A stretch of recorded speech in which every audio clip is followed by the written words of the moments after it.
Hey everybody, this is Mike with the One Stop Co-op Shop, and today I'm covering the latest game in GMT's Coin Counterinsurgency series. This is Red Dust Rebellion. And no disclaimer for this one, I backed this on P500 myself. And if you like the content on the One Stop Co-op Shop, consider supporting us through Patreon. You get early access to our videos and exclusive videos every month you can't see anywhere else. You can also listen to our podcast for reviews and design discussions, or join the conversation and say hi on our Discord. Like most coin games, there are 4 asymmetric factions. In this case, this is a fictional conflict in a sci-fi setting instead of the real world.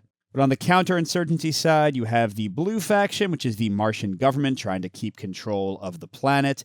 And you've got the corporation, the black faction, trying to make as many profits as they can. And then coming in from Earth orbit to help out both of those is the Earth government, represented by the white pieces up there. And then on the insurgent side, you've got the Church of the Reclaimer, which is trying to kind of keep Mars pristine and get rid of people from there so that they can commune with the Martian wilderness, I guess. And you've got the Red Dust movement, the Red faction, which is just trying to have Mars be ruled by Martians instead of by Earth and its proxies in the Martian government and the corporations. And technically, I could have any number of those 4 factions be controlled as bots by the AI system in the game.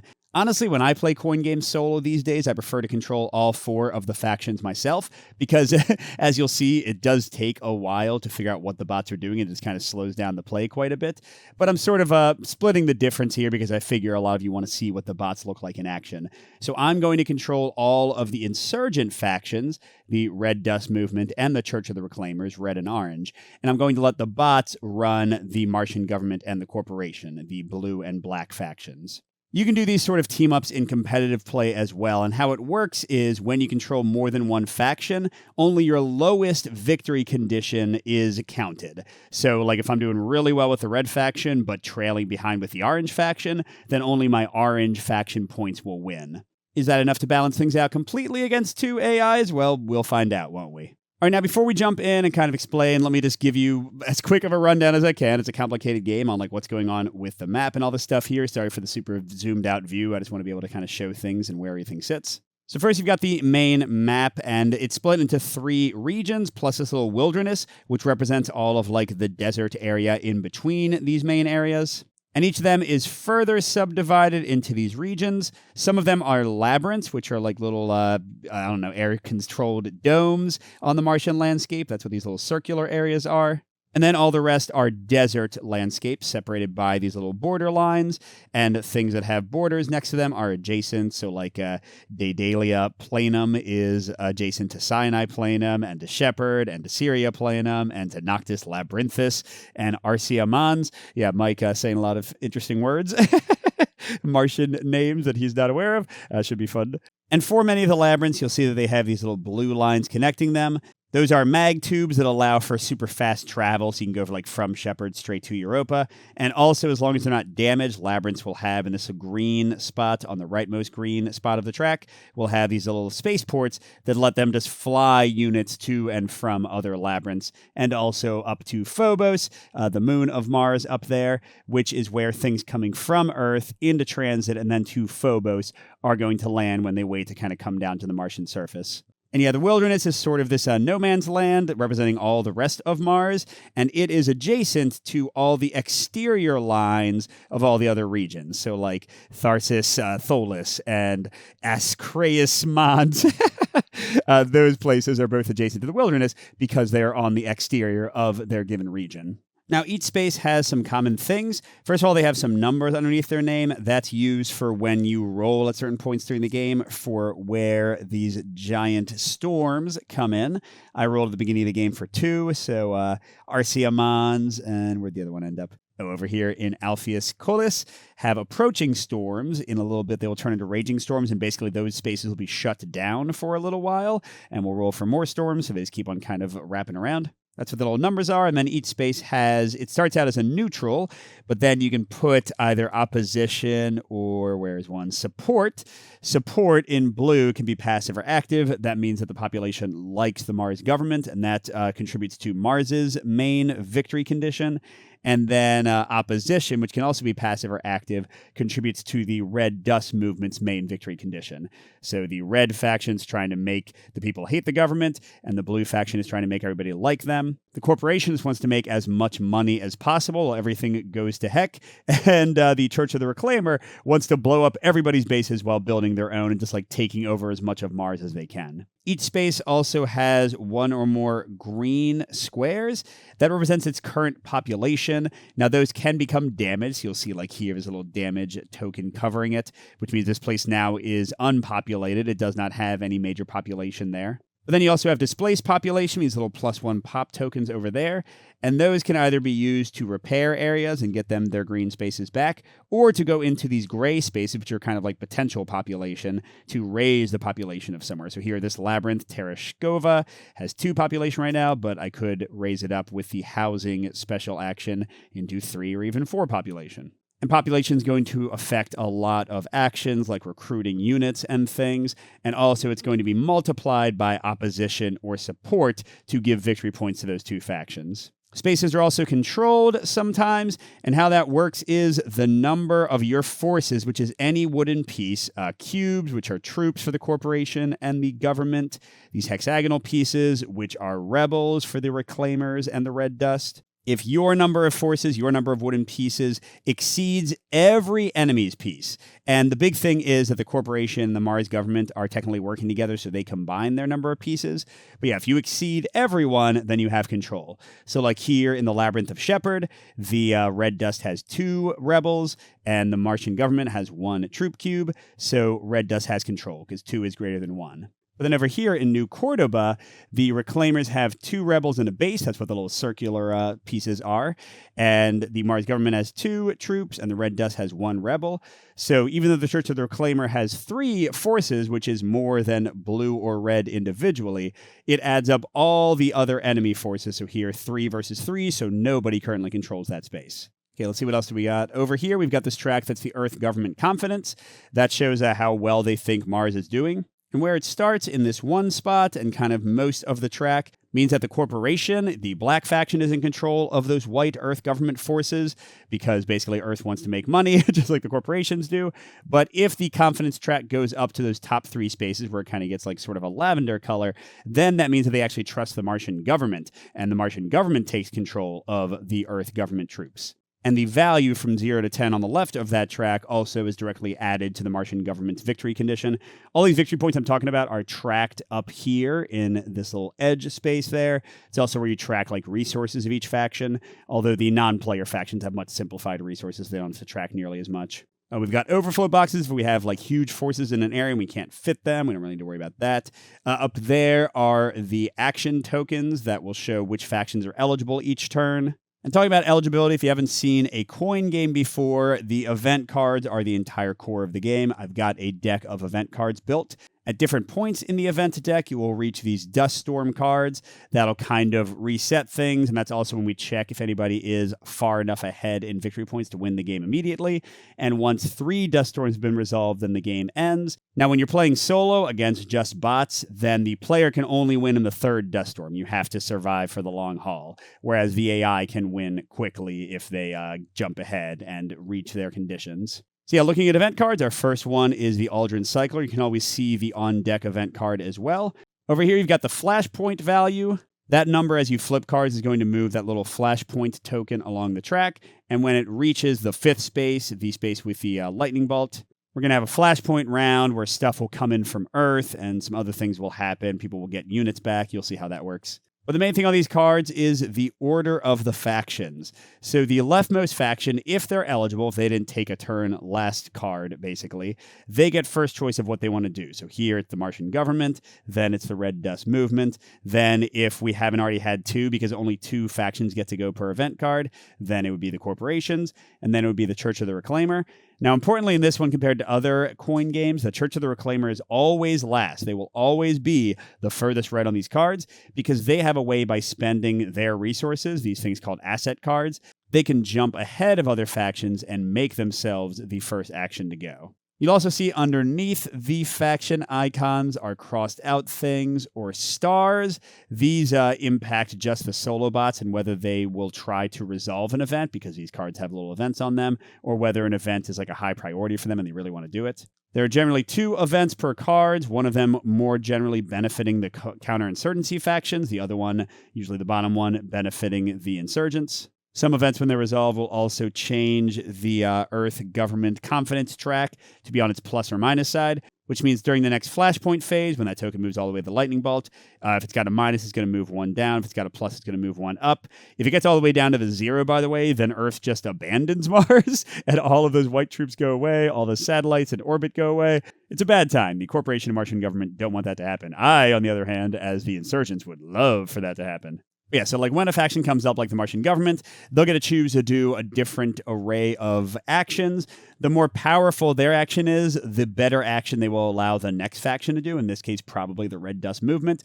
Although a faction can pass to gain a small benefit, maybe if they want to do something on the next card, and that will allow like the 3rd or 4th faction to jump in. I suppose are the basics. Let's just kind of go into things and see how it happens. I'll teach you about the basic actions as they go. So yeah, Aldrin Cycler is the first card, and you do ignore the Flashpoint icons for the initial 2 cards. It's only as new cards are flipped off the top of the deck that will actually move the token to get closer to a Flashpoint phase. Okay, so these first few bot turns, because here we've got the Martian government, are going to be slower because I'm going to walk through things. Just to warn you, it takes a little while, but we'll do our best. So yeah, Martian government is active for the Aldrin Cycler. This is not a critical event for them. It doesn't have a star, but it's also not a skipped event that they'll never play. So we go to the non-player eligibility table. This red stuff only applies if the Church of the Reclaimer is an active faction and they're not.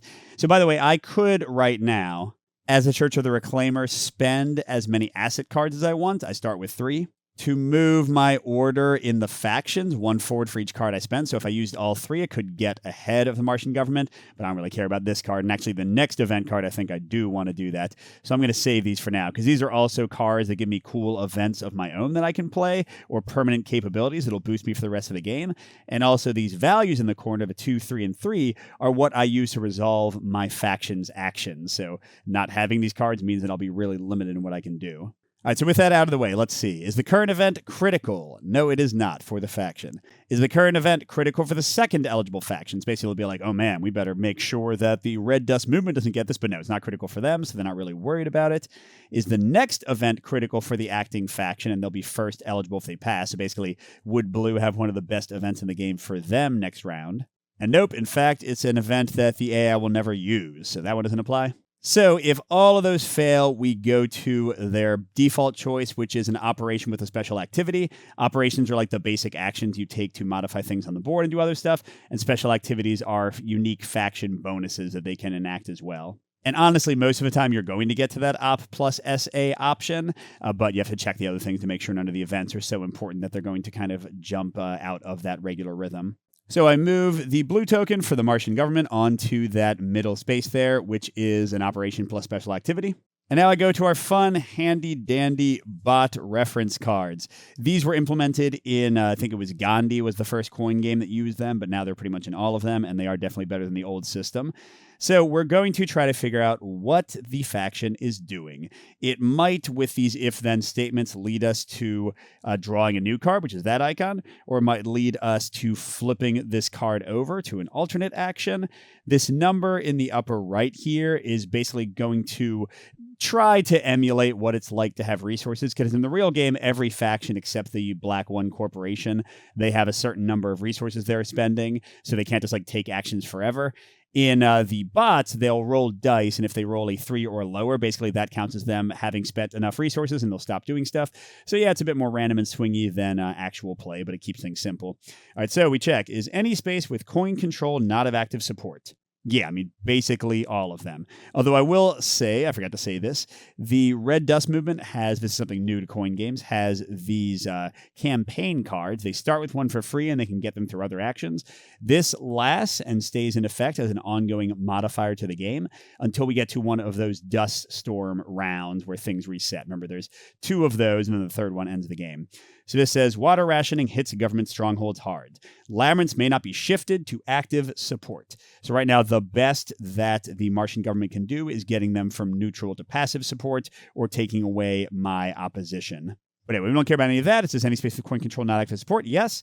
Okay, and then we're going to roll 1d6 and see if it is less than or equal to available Martian government troops. We don't have to do that in this case because there's 20 of them or 15 of them over there. There's a little sheet like this for each of the factions. I just don't have it on screen most of the time. All right, so with 2 yeses, the Martian government is going to, for their main operation, do the train operation, and then they're going to do either the entrench or the transport special activity based on some other things. We'll get to that in a second, though, because we just go through one by one. All right, so they're going to place troops using place cubes. That's one of their priority charts. You'll see that in a second. The black circle means that they're going to do it once, then roll, and if they get a 3 or less, they'll stop. If not, they'll go again, and they'll just keep on going until they either roll a 3 or less or until they can't place anywhere else. So first, let's see what training is all about for the Martian government. So it can accompany the entrench or transport special activities. We already saw that. It's placing troops and bolstering support. They can put in any space that has one of their bases and any labyrinth that has coin control. So any place that has a base of theirs, one of the blue bases, or any labyrinth, the circular spaces that they control. So it would normally cost them 3 resources per space where they place troops, but they don't have resources here, so it doesn't matter. And in every space they activate, they're going to put up to 4 of their troops there, and then they can pacify in up to 1 selected space. Pacify meaning basically they'll bring in population or repair broken things or shift the population's support for them to be more active. That's the basic stuff going on. Now, here's the fun part that might drive you mad, and this is why I like to display all the sides myself. I got to find out where they're going. So we've got the place cubes priority. That's the one they said to use for the Mars government. And we've got a whole bunch of little dots. The red ones only apply if certain factions are player controlled. So here it says the CR is a player, which is true. So their first priority for places they want to place cubes is a Mars government base with only 0 to 3 cubes to protect it. Like basically they want to bolster their defenses. And yeah, we've already got 2 possibilities. We've got Corone Montes right here. We've got Tharsis Tholis. And you do want to always check if the places you're looking at are eligible targets. Remember, for training, they can train in a labyrinth that they have coin control in, or any space that has a blue base. So both of these are eligible. Okay, so those are our first ones. Let's break some more ties by going to the next tiebreaker. Next is not at active support. Neither of them are. They're both neutral. No coin control. They both have coin control, so that doesn't help us break the tie. Most population, neither of them has any population. Most opposition, neither of them has any opposition. Okay, this is going great. Fewest rebel forces. Here we go. So this one has the fewest rebel forces, so they want to place there first. And they always place as many things as they can, so they'll do the max of 4 units there. That's their first place. And now before they go again, they're going to go in and roll the die and see if they can do it again. Remember, a 1 to 3 here will end the action early. Nope. So now we know their next preference is this one. We'll go and put 4 troops there, so that base is certainly well protected now. Now we'll roll again. Again, a 1 to 3 will end the action. Nope. But they do only have 4 troops left. All right, so let's go back to this. This one no longer applies. Okay, so any place not of active support where they don't have control yet. Let's see if that's enough. Okay, so they don't control that one. They can't go in there. They don't control either of those. Actually, the no control thing I realize is not going to help because they can only place in labyrinths that they control. They already did all of the bases. All right, so the big tiebreaker that applies next is highest population. That's going to be either Tenzing, which has 3 population, the green spaces, or Shenzhou, which also has 3 population. Oh, but Tenzing's already at active support, so they're going to do the third one in Shenzhou. And I guess we could roll again. Okay, they would be able to keep going, but they don't have any troops left, so I guess they'll stop. Okay, then they get to pacify up to twice in one space, and unless the operation is limited, the pacify may be in an additional space not yet selected for training. So they want to find a space where they can first house at supports using place population. House means taking one of these +1 population tokens and putting it into a gray spot to make an area bigger. And what's their preference for place population? With the most support, and then at a labyrinth or MG base. Well, most support should already make it simple, right? The only active support places are Tenzing and Syria Planum.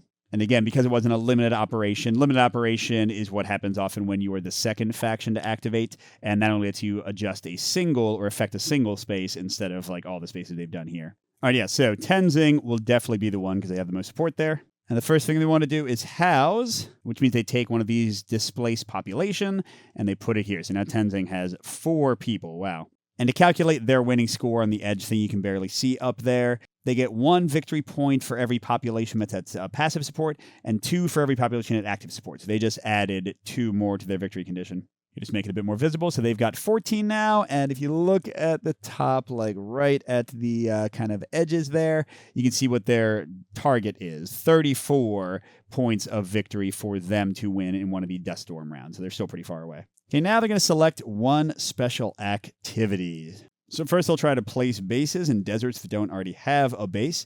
And then they'll try to fortify where they have support. If they can't do any of that, they'll skip it entirely and do transport. So when they want to place bases, they place where they don't already have active support, where they have the most population, and then the fewest rebel forces. But this does say specifically only in deserts that don't have an MG base. And how Entrench works is they change one of their troops into a base. So I actually don't think that applies anywhere. Yeah, because the only spaces where they have units in the desert already have a base there. So we skip that entirely. But they can fortify at support. What fortify means is they literally put their people onto like these green spaces, and when something like my actions or when the red dust does something that would cause damage, which will make the population run away and take away these green spaces, instead of the damage happening, I'll kill these blue troops, and they'll kind of block the damage from occurring. All right, so where do we want to fortify? Anywhere that has rebels and support. And they can pick up to 2 spaces. Well, that should already kind of simplify it. There's rebels here and support here. Let's use the other pawn color. Rebels here with support. Where else? Actually, you know what? Never mind. This is a lot easier than I realized because I only have 2 locations with support. So even though this one doesn't have any rebels, they will still fortify. I think it only goes on the green. They will fortify those spots. All right, and that is their turn. Nice and quick to resolve, especially when I edit out all the pauses. But hey, now it's my turn. The red dust movement is up. So they could choose to pass and let the corporation go, but they see the corporation is first on the next card, and they would only be second. I guess if the corporation went, they would be first, but the corporation is clearly not going to let them go first because this is a critical event for them. So we might as well take an action. So there are some different options you can have based on what the other faction did. If the other faction did a full operation and special activity, which they did, kind of went whole hog on the thing, then the second activating faction can either do a limited operation, again, that's in a single space, or they can resolve one of the parts of the event. If the first faction did the event, then the second faction can do the full operation and special activity. And if the first faction did just operations but with no special activity, then they lock the second faction out from choosing the event, and the second faction can only do a limited operation in one space. So that's kind of like the key thing factions will do when they see that the event is too good for the other faction. They won't take the special activity. But here, we have free choice of the event or the limited op. So let's see what the event would be. The Aldrin Cycler. Either transfer up to 6 Martian government resources to red dust resources, or remove all supply markers from transit. Now, with a real player, that might be pretty tempting, but here, while I do have resources, that little red cylinder you can see at the top there above 14, the blue player doesn't really. Like, they do have extra things they can get for their supply total over there on the side from some actions, but they don't have, like, regular resources to mess with. So while I could gain the 6 resources, I wouldn't really be costing them anything, which I think makes the event pretty weak. So let's just do the limited operation. So what are our 4 operations for the red dust? And they are somewhat similar for my other faction as well. So we can rally to place forces and upgrade our bases. When you upgrade the red bases, they just become dug in. They're tougher to fight. We can march to move red dust rebels to other locations. We can attack where we already have rebels to try to cause damage and blow up the other units. Although that doesn't directly help our victory condition. We're trying to get the population to oppose the government and support us. And that's where campaigning comes in. That bolsters your opposition and builds momentum. It gets us more of those campaign cards, like the Water Reclamation Workers one. So yeah, I'm really leaning toward Rally to get more units or campaign. Like I could campaign in Shepherd to get that to active opposition, in Gandhi to get that to active opposition, in, here to get it to active opposition. And it's going to be safe pretty soon from the storm coming. Yeah, I could do a ton of campaigning, couldn't I? But you do have to reveal and flip your little troops, your your rebels here. And that makes them way more vulnerable because usually the counterinsurgency factions have to take an entire action just to flip them, and then a separate action to actually assault and get rid of them. Oh, and wait, I forgot that it's only a limited operation, so that's going to make it not as necessarily important anyway. So maybe I just rally this turn. I can rally anywhere that doesn't have support. So I can't go to Europa or Tenzing or these two places, but pretty much anywhere else is fine. Now, theoretically, I want to go to places that have population. Although I do rally more if I go to a place with one of my bases. You get the number of bases plus the population, so I could get 3 units all at once, like here. I'm also kind of tempted to go to Shenzhou and put a troop there. Oh, by the way, I forgot going back a little bit. Whenever you house or repair as the Martian government, you get to set that to plus. You know what? Maybe I'm going to totally change up what I just said. I am going to do the event. I'm going to get 6 resources. That seems pretty good. Because I'm going to spend a ton of resources doing a lot of campaigns soon. So being up to 20 is not that bad. And like a single space rallying 1 rebel, is that really worth my time? I think not. All right, so sorry for the hemming and hawing. That is the first event card. So we put the new one into play, Future of Law Enforcement. We'll look at that in a second. And we flip the next one, and we can see what it is, the Red Dahlia. And importantly, we get this 3 value here, which moves the token on the Flashpoint track that many spaces. So if it moves 2 more, we'll have a Flashpoint round. Now, because blue and red took a turn, they're now in the ineligible box. After this event card is resolved, they'll come back to being eligible. So it's really just between the Corporation and the Church of the Reclaimer. And usually they would be first, but I think I got to do it. This event is insanely good for us, for both of the factions I'm playing. So remember, at the start of any event card, you can discard 1 asset card per space you want to move. I'm going to discard every asset I have. This might be really bad for the the Church of the Reclaimer later. So that makes us broke, but that also makes us first, and they are going to use their firstness to activate this event. Because look at this. Get the hammers. Replace up to 6 MG troops or core security with rebels. Holy crud, y'all. So we can replace up to 6 cubes with rebels, and it doesn't say my rebels, so since I'm controlling both factions, it could be red and orange as I like. Now, big thing for Church of the Reclaimers is they want to build their own bases and take over or destroy other people's bases, and they can just, like, steal bases that aren't defended. So I think, yeah, like, these corporation bases that have nobody there look pretty tempting. So I'm going to earn 2 of these. That's 2 of the 4, those corporations. Doing the same thing with the 2 troops in Marth. That shifts both of these to CR control. And our victory condition is spaces controlled plus bases. That pushes them to 9, and that has to exceed the number of bases for all other factions. So I don't really want to build a lot of red faction bases, or I'll actually be hurting my orange prospects. Now, what do I want to do for the last one? I could get rid of the troops in New Cordoba, but we already kind of outnumber them there. How about Tereshkova? That seems kind of nice. In fact, let's help out our buddies, the Red Dust Movement, and replace it like that, giving them immediate control. All right. Yeah, the pretty awesome event there to just get us in all kind of places. Now, it does mean the corporation is second, and because we did the event, they can do a full op and special activity. Now, do they want to? The next card does not have a critical event for them, and they wouldn't be first. So yeah, they're just going to do the Operation Special Activity, obviously. And how it works is you just move these cards to the back until you get to one for the correct thing. Corporation. Are there available corporate bases? Yeah, a ton. Assault could remove an enemy base or 2+ rebels in 1 space. I'm 99% sure that's not true, because for Assault to work, my units need to already be flipped, and they need to have black units there to fight them.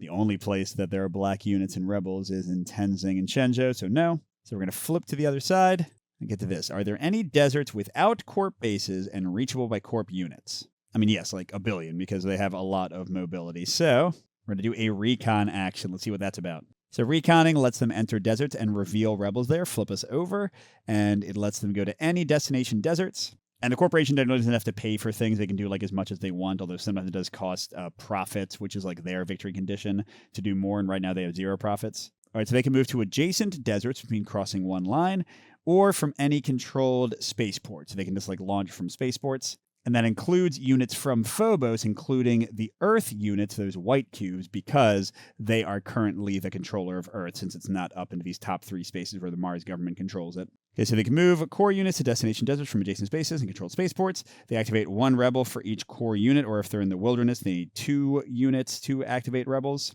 And then they remove a security available to place a corp base. So they can try to get some bases down because their bases, once they flip to this side, start terraforming the planet, which gets them profits every turn. Now my bases, Orange's bases, Church of the Reclaimer, they don't want to terraform the planet. So if their bases get flipped, then they actively work against the the corporation bases. All that'll come later, and then they can house or repair in one destination. And because the corporation controls Mars right now, they can throw one of these satellites from an orbit.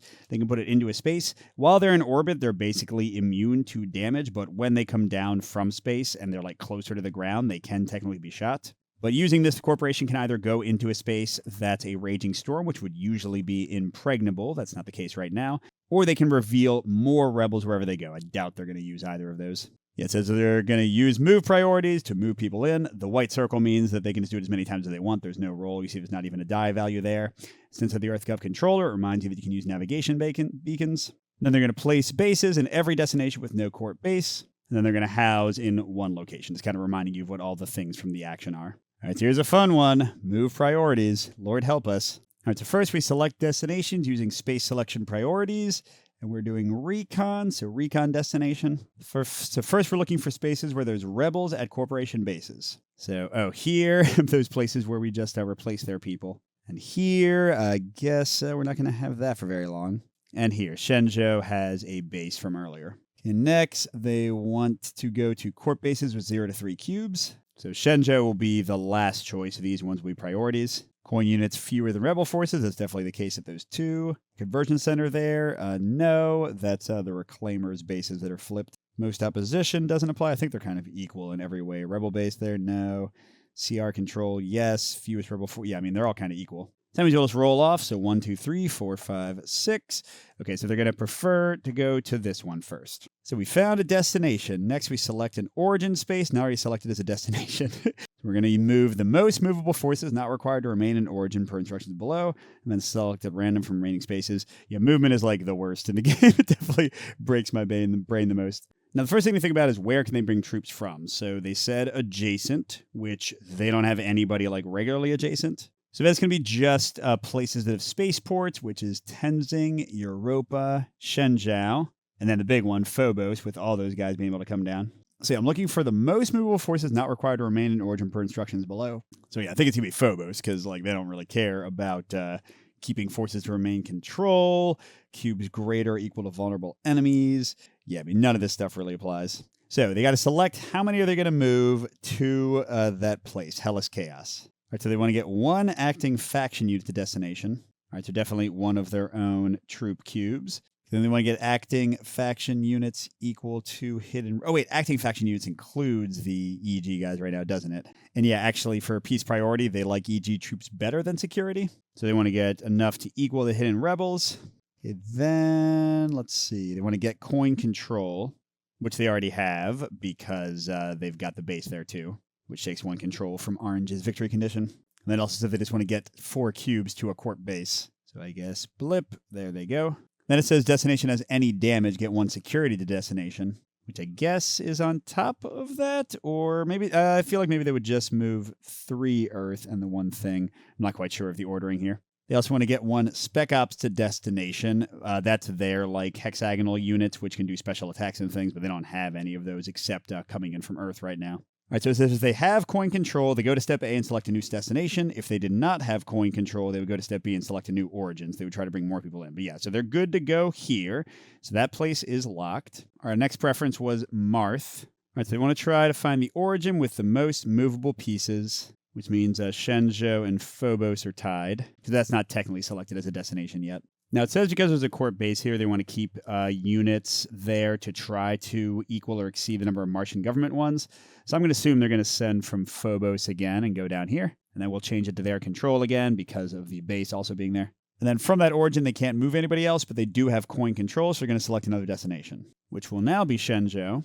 All right, so they can send somebody to there from Europa or Tenzing, the only place where they have units left that isn't already selected as a destination. And yeah, they don't really care, so they're just going to roll off 1, 2, 3, 4, 5, 6. Okay, so they'll take it from Tenzing. And actually, I don't know if I move anybody at all, because they have at least 1 person there. Like, they have control. They can't exceed the amount of units compared to the corporation, or the government, I mean.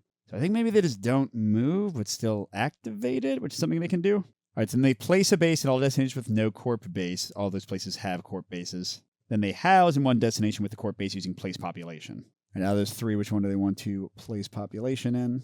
Most corp forces, and then a labyrinth with corp more than government, no, and then most population. So most corp forces would be this one. Yeah, that makes sense. I mean, this is weird. They only say house, but usually recon lets you house or repair. And yeah, like this place is where they would want to do it, but they can only repair there, not house, because it's damaged. So I'm going to assume that they meant they could also repair. When the corporation repairs, they don't pay for it. They just have to remove a security, one of their cubes. And then that takes away one of the displaced population to cure the repair, and now they've got a repair, or sorry, now they've got population here. When they repair house, they can set the EG token to plus or minus, but they want to keep it plus unless they're at a 4, and the Mars government is about to steal it from them. Okay, and I think that's going to be it for their recon. They definitely undid my great event to an extent, but hey, at least I blocked down all those troops too. Oh, wait a second, but now they're going to repair with public relations, so hold on, maybe they didn't repair that one. Because I guess they were smarter than me and realized they'll have a chance to do it anyway in a second. Because yeah, the only place they could house somebody is Shenzhou, so they'll do that. And they actually don't lose a cube for that, only for repairing. But now with public relations, they can repair using place population, then house in one space with a corp base using place population. Okay, so now they're going to do more. And SP spaces with coin control and security and black cubes. All right, so where do they want to place population? Where they have the most corp forces, and a labyrinth where they have more than the Mars government and most population. So most corp forces is easily going to be here for the first one. And then this one has 3 corp forces, and so does that one, but this one has more population. So we'll do the other one here. And they're going to repair it as many places as they can. So they have to remove a security, one from there and there. Oh, sorry, that one can't be repaired. So they are going to go to Marth. So that uses up all the remaining displaced population, but they get both these places to have actual population now. And the big thing for public relations versus just the other repair they could have done is that they get 2 profit for each one. That'll push them to 4 out of the 36 they need to win. Super close. Now it says they get to house in one space with a corp base using place population, but there is no displaced population left to place. So nope, they're not going to do that. All right, so that's the end of our second card. Blue and red will now be eligible. And let's see if the new card moves us to a flashpoint. It does indeed. A 3. It's going to push us to that lightning bolt. So let's show you what this looks like. It's pretty quick to resolve. All right, so when you have a flashpoint round, you go through several steps, and then the AI has some things that they interact with here. So first you do the Aldrin Cycler, which is bringing stuff in from Earth.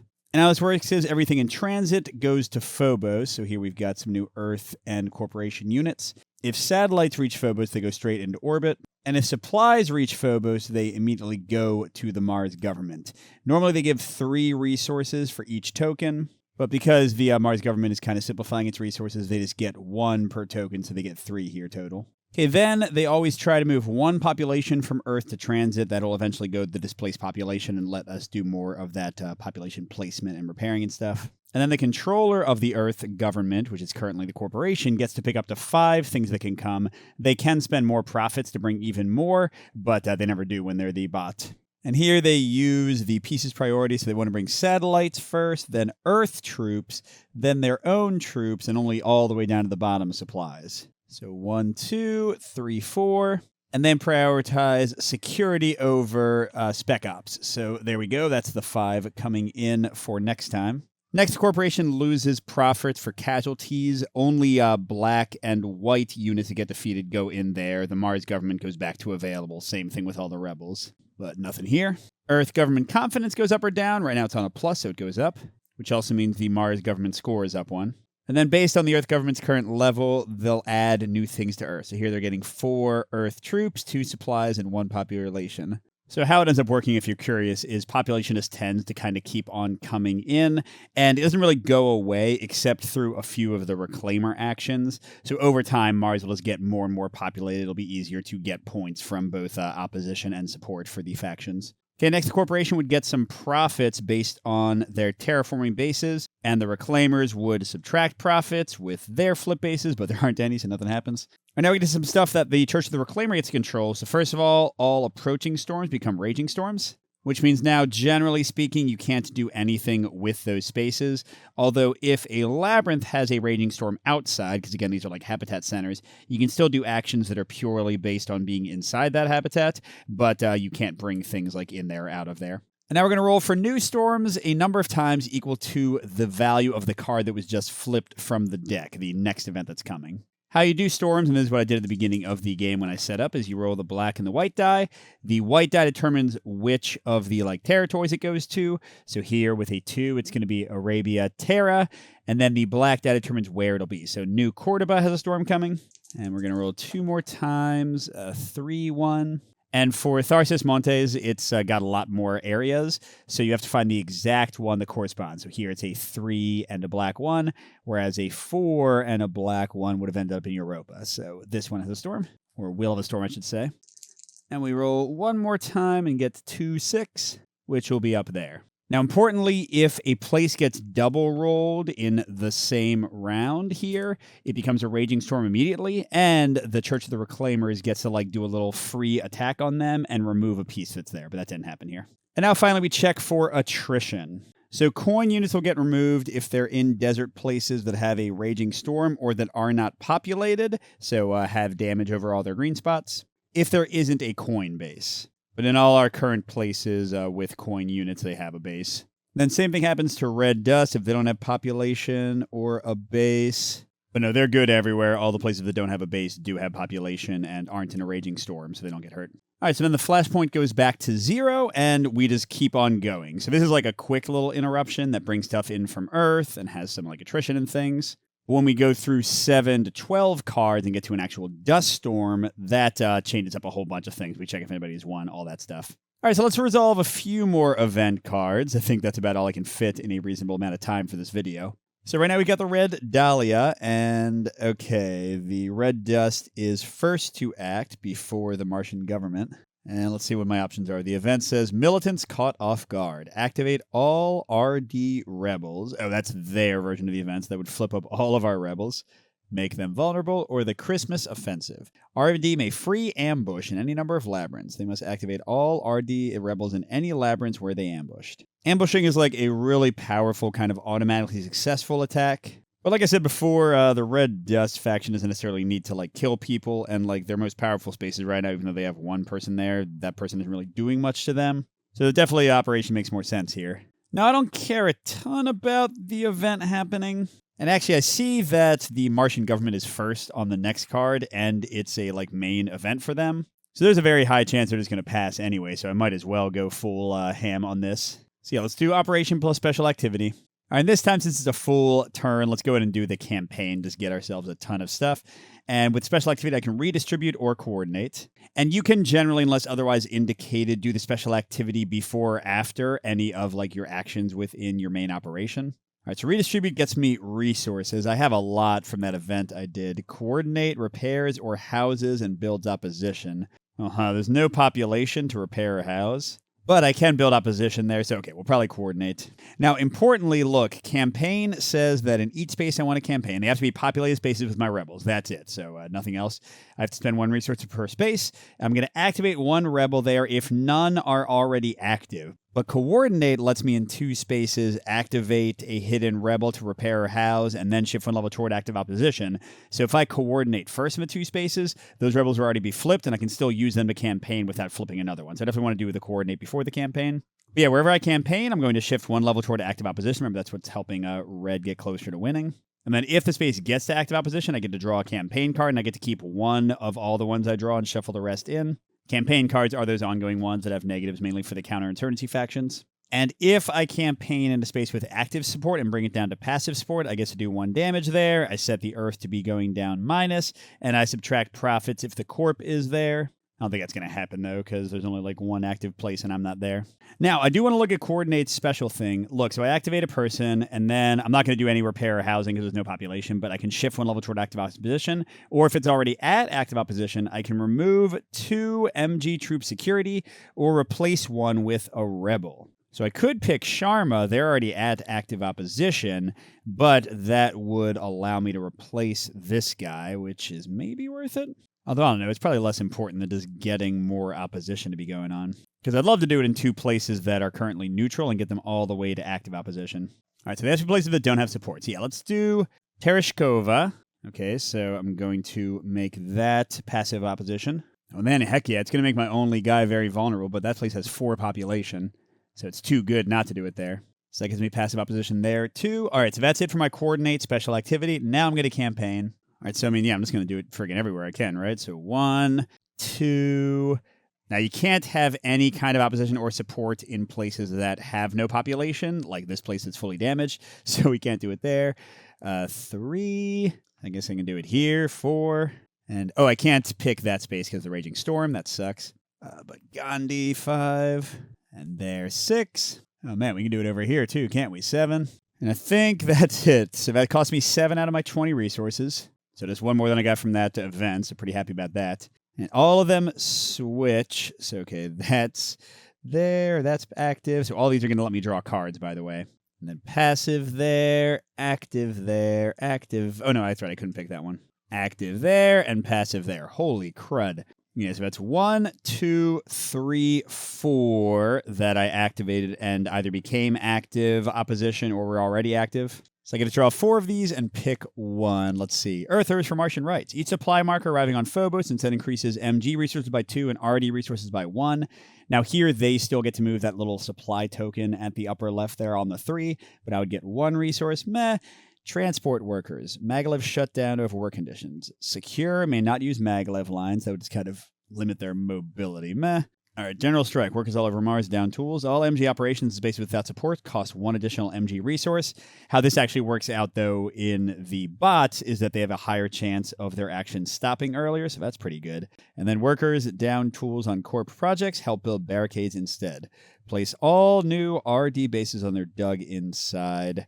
I kind of like the General Strike, just to make it less likely their actions will be effective. And I shuffle in the ones I didn't pick back into the deck. And remember, those will only be active until the dust storm happens. Oh, whoops, I forgot to put passive here. Okay, now I need to count how much my victory points have changed, because it's kind of crazy. So 1, 2, 3, because I was already passive. 4, 5, 6, 7, because that moved twice. 8, 9, 10, 14, 18, right? Because that went from nothing to double.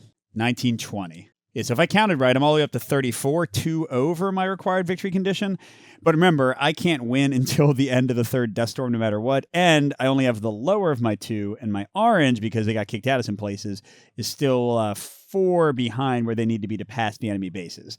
So yeah, I mean, red dust is doing great. They're in a nice positive place for the moment, although they're also very vulnerable, but that doesn't mean I'm like about to win or anything. All right, now I'm pretty sure that the AI is going to pass. Let's see. Next event is critical for acting faction. Yes. And they'll be first eligible, and if they pass, yes. Okay, so they are passing. That's what I figured. Now, a normal Mars government player would get 3 resources when they pass, so I'll assume these guys get 1 supply. And I don't know if I said this or even if I've played this correctly, but when they have supplies and they roll to stop acting, if their roll would fail, but it's less than or equal to their supply total, they spend 1 supply and they get to keep on going. So basically, that's going to give them more longevity to their actions in future turns. All right, so that's the end of that action. Blue stays eligible since they pass, and they're about to do their critical event, but only red is ineligible. Okay, we got the Security of Mars Act. Not an important event for anybody, but does have 3. We get to Bicentennial Day, which is a critical event for them in their first act. I could jump forward if I had 3 asset cards, but I have 0. Yeah, I definitely bankrupted myself maybe too much. Maybe that event card wasn't worth it. All right, so yeah, they're going to do this. It'll set Earth to a plus, although I think it already is. And they're going to shift any 2 spaces, 1 level each toward active support. All right, so their shift toward active support. They want to place not active support. Duh. And also they can't go to full active support because of my ongoing campaign cards. So really they're looking for places that are like neutral or have opposition. So most population and then most opposition is their next tiebreaker. It's probably enough for me to figure out the 2. So I'm looking for places that are neutral or worse with the most population. Oh, it is clearly going to be Shenzhou. That's obvious.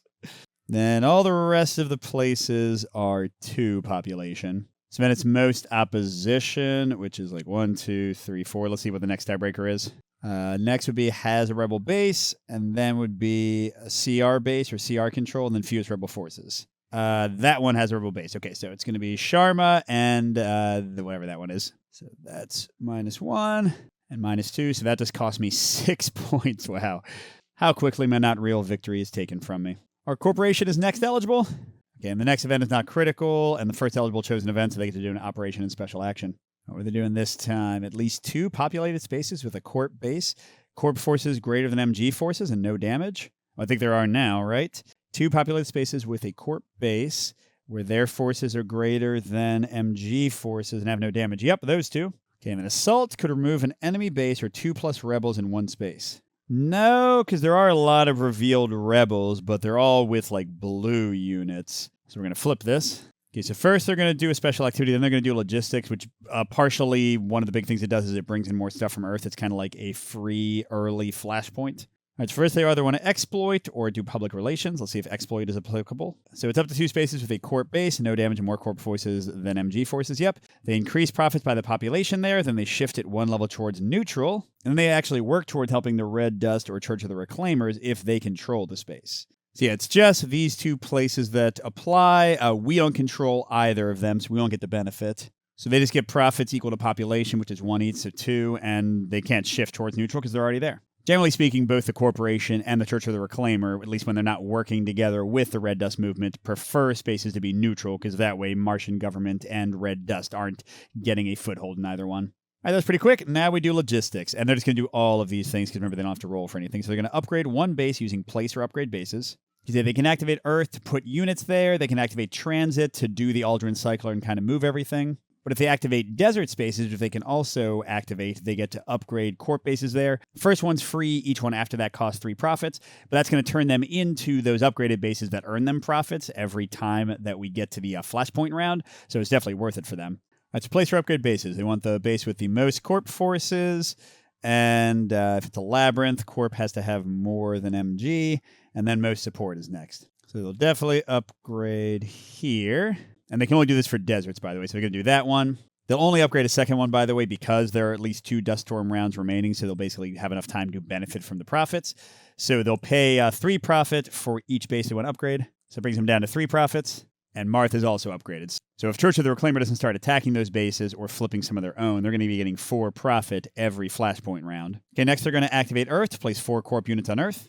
They could do up to 1 spec ops plus 3 security, but they prioritize security as the AI, so they're just going to do 4. Okay, then they're going to do transit to activate the Aldrin Cycler, which is just like what you saw before, except the population move is optional, and they will choose not to generally. So stuff comes from transit. They have maximum satellites now. We got 1 displaced population, even more units to attack with. Then up to 5 things come from Earth. They prioritize Earth units first, then security. So that's going to be the 5 they bring over for now. And then this is one special thing they get to do with logistics. They can place security using place cubes at corp bases with 0 to 3 cubes. It costs 1 profit for each cube they place, but it comes straight from their sheet, so they don't have to actually bring it from anywhere else. It's basically just supposed to be them hiring locals. So it's bases with 0 to 3 cubes, which is Marth clearly, and also Hellas Chaos. You use the place cubes priority. Both places have 0 to 3 cubes.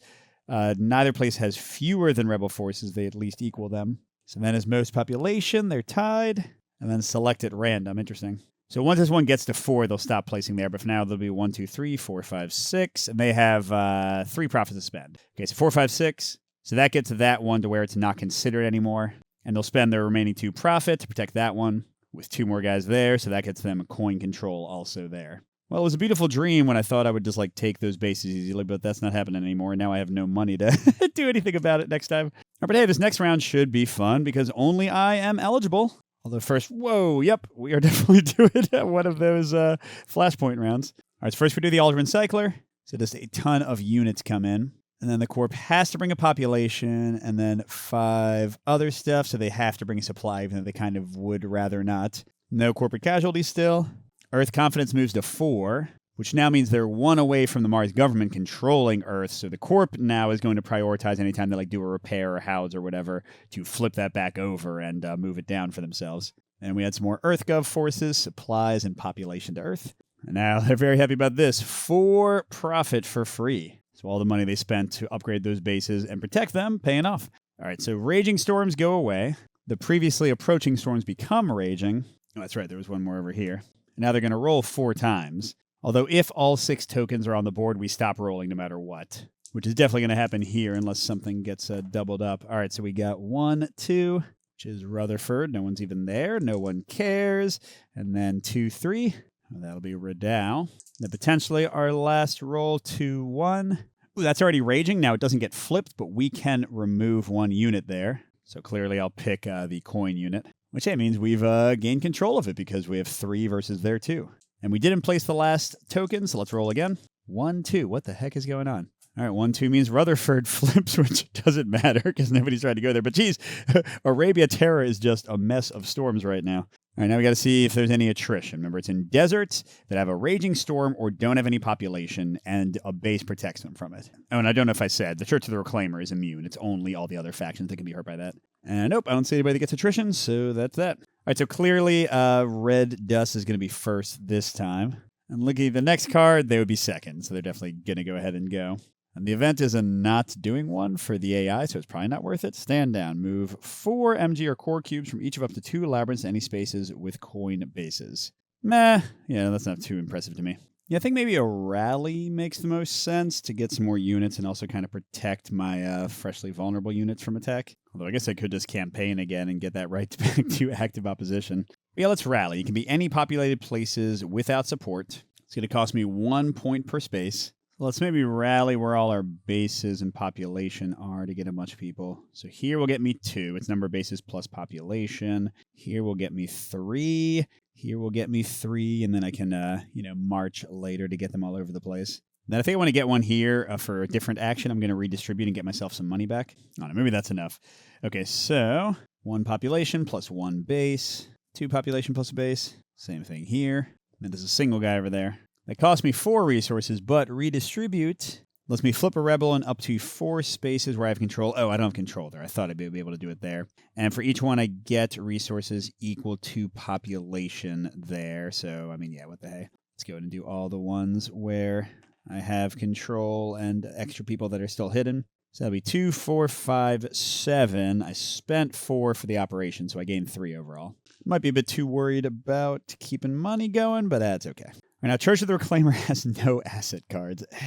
Now, they could do a limited operation. What's important for them is that, unlike other factions, they can do limited operations in multiple spaces, kind of like a regular operation, up to the amount they spend on a single one of these asset cards, which right now they have 0 of. Which means, yeah, I think I gotta pass and get an asset card because I can't really do anything else otherwise. What a bad position I put myself in. All right, so I'll go ahead and pass and get them an asset. So this is Ideologues. It's worth 4 for an action. If I specifically use it for preaching, it's worth 5. Nice. And that does leave them eligible, though it's not going to matter very much because blue and black will be before them, and they'd have to use the card they just got to be able to even go. All right, and the new card is a 2. And first eligible is the Corpse. And nobody's got a critical event here or there, so we'll just go and do a operation plus special activity. All right, so what have they got now? Any non-terraforming corp bases in deserts? No. So we just draw another card. Is 2d6 less than or equal to available security? They've only got 3 cubes, so this is very unlikely. Nope. They'll draw another card. Any population markers in this place? Population, yes. Any space with coin control, security, and damage that may perform a public relations activity. I think, yeah, at this point, no. They got rid of all the damage that was at where the security is. Okay, so they'll flip it. Is there any labyrinth without coin control reachable by Mars government units? Oh, absolutely. They got like 1 billion people here, for example. Oh, no, we're doing another move. I don't want to. Okay, fine, whatever. So they're going to secure.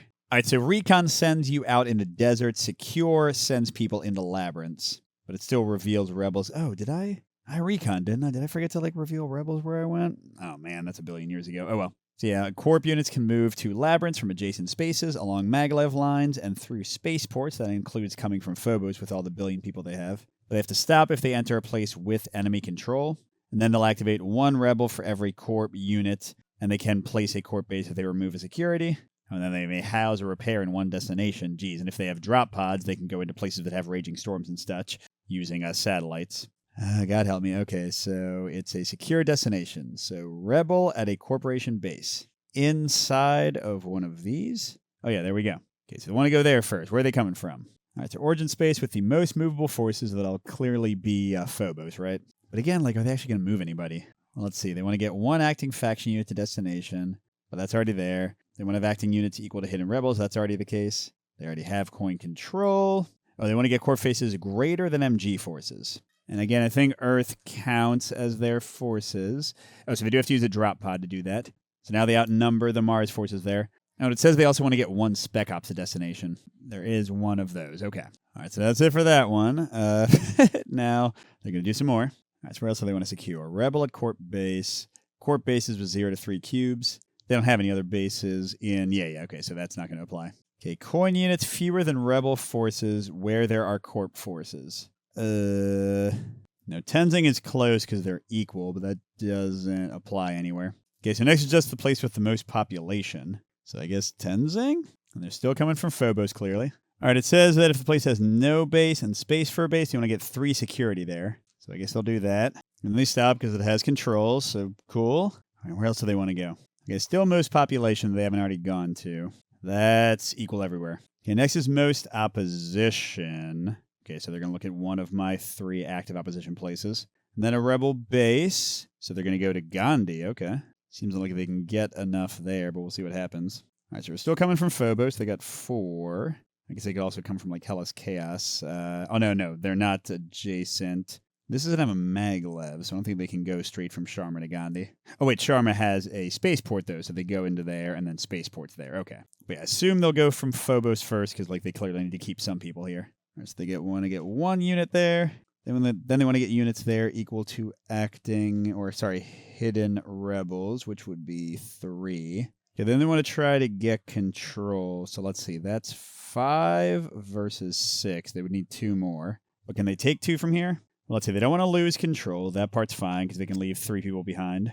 No, but they want to keep 4 cubes in any space that has their basis. Never mind, they're not going to come from there. They can't come from Tenzing because they already got activated this time. But let's see, they could come from Europa. So sure, let's say they just throw 1 more in here, and that at least ties, so they cause us to lose control there. Did I do that right? Maybe.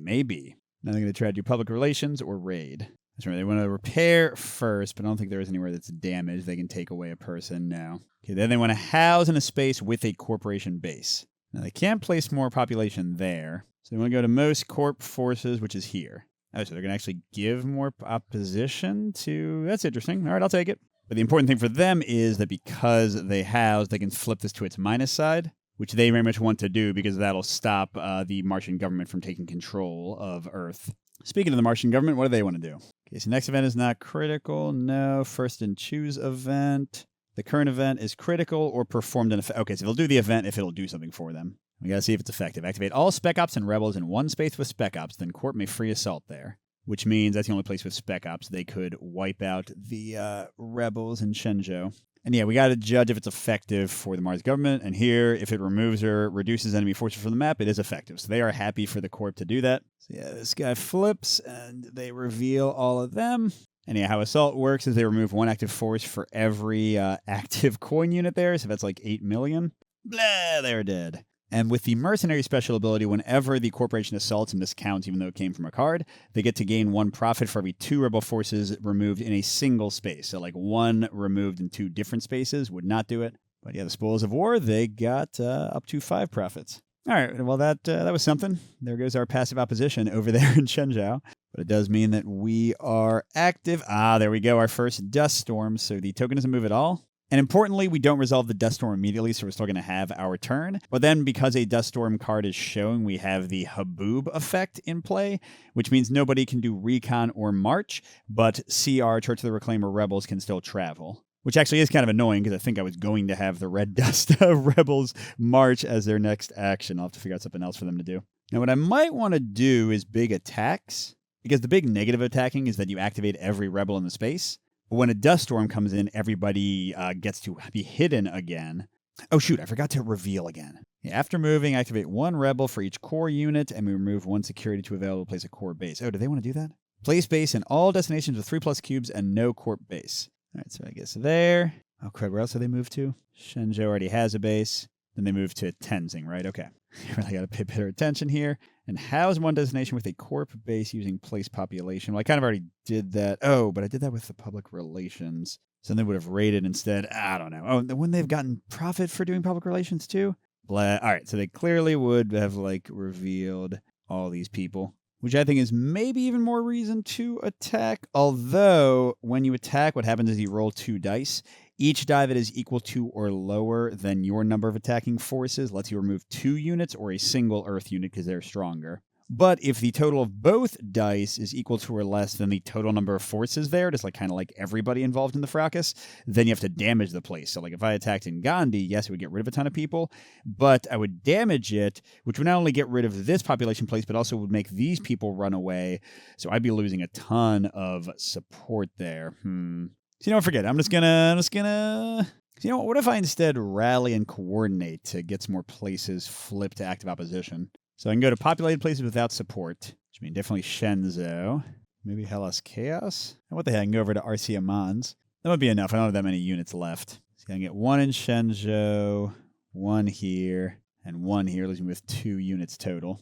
That cost me 3. I'm down to 13. Okay, now I can coordinate in 2 places where I have hidden rebels. I'll shift it 1 towards active opposition. Actually, you know, let's pay 1 more to recruit in New Cordoba. Remember, I can do stuff within a Raging Storm. That's fine. Well, it does take away my own control. So then I can do coordinate here and here to get them both to active opposition to give me 6 more points. Yeah, red's doing great. Got to help out orange. All right, that's it for red. I didn't even look at the event for orange. Place 2 rebels in Shepherd or Tereshkova. Okay. Then place 2 MG troops in the other labyrinth. Shift the labyrinth where the rebels were placed 2 toward active opposition. Then shift the other labyrinth toward active support. Yeah, that's all like good for red. Maybe they would have liked to do that. And it's also like too balanced. So no. Let's just have them do a limited operation. Now I have 4 or 5 if I preach. And I really want to get down some bases, maybe upgrade them to slow down the corpse profits, but also to get more free cards, which I'm about to get in the Dust Storm phase. So I can only pick neutral places. I put 1 person there. This is with rally, I mean.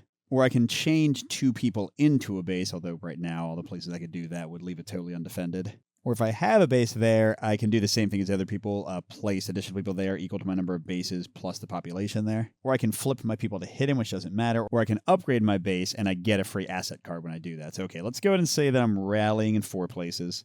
Again, this is a limited action, but I'm not limited like most people are. And they have to be neutral places. I'm definitely going to do the wilderness where I can actually build another base or upgrade it.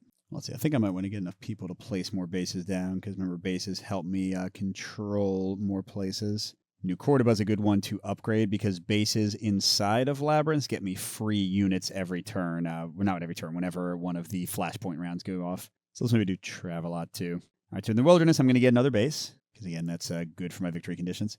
Over here, I think I'll recruit a person to be able to get another base later. Here, I'll definitely flip it to get me more recruitment. And then, I don't know, maybe I'll flip this one too, just to slow down the corporation. And flipping those 2 get me 2 asset cards, and with where my bases currently are. Here, you can see this over here. 1, 2, 3. I'm going to get 3 free cards in a moment in the Dust Storm. So I'll have 5. My max hand size is 6. That's much better than the total poverty I was in a second ago. Maybe I can finally get orange doing something more. All right, that'll take us into a Dust Storm round. That's another one that's kind of a little bit annoying to do, and like you're moving units around and stuff. So I'm going to stop the video there. Sorry, it's just I get tired trying to narrate like all this kind of stuff. And again, this is not my preferred way to play. I like actually controlling everybody. The bots are a little brain draining for me. But hopefully that was helpful for people who are trying to figure out the bots. Clearly I made some errors with like revealing people and some of the corporation actions and stuff. And I'm sure those watching will be able to notice even more that I didn't realize. But yeah, little taste of what the coin solo looks like in Red Dust Rebellion. I think competitive or multi-handing is probably the best way to play, just because the bots can be a bit arduous. But if you really want to do true solo, the bots will make it happen. And yeah, thanks for watching, everybody. A special thank you to our biggest Patreon supporters, J. William F., Pedro Lucas, Nick Skeen, Miles, Wayne Scott, and Steve Wren. We'll see you at the next stop.